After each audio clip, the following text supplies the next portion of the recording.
Hi everybody, thank you for letting me address you today, and also thank you for giving an opportunity for white men to get a voice in our political conversation. It's about time. Thank you for that. So, often these propositions are complicated. It's been my experience that I sometimes don't vote either way because I just can't figure out what something is going to do. Prop 10 is so simple. Some of you may remember that in the mid-90s, the California legislature passed a law called Costa-Hawkins. It was a bipartisan effort, but it only passed by one vote in the Senate.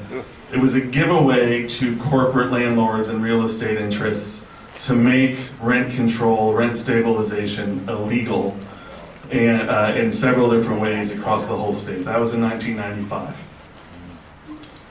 Does anyone here remember that happening? Yeah. Right, okay. That has made it impossible or very difficult, depending on which community you're in, to do things to protect tenants. All Prop 10 does is repeals Costa-Hawkins. Right? Yes, thank you. Hooray. It's very important that we repeal Costa-Hawkins, but I want to be clear that on November 7th, no tenant in the state, none of the 18 million tenants in the state have any, including myself, and probably including people here in this room, have any more protections than we do today.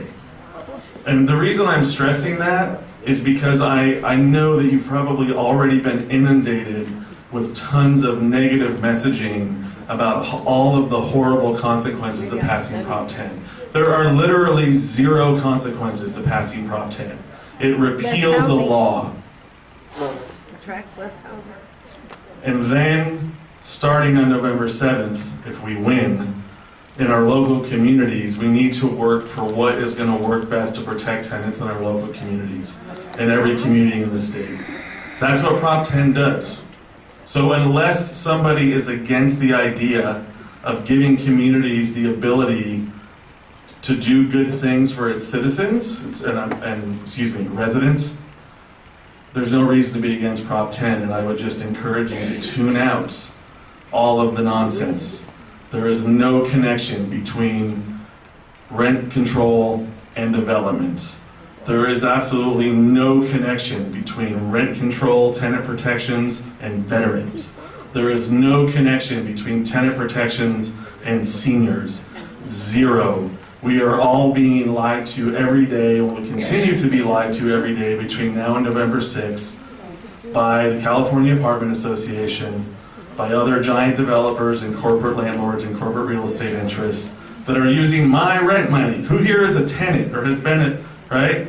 They are using our rent money to spend tens of millions of dollars to lie to us about what Prop 10 will do. Prop 10 repeals Costa-Hawkins. The next day, local communities can start to fight for better tenant protections. That is all it does.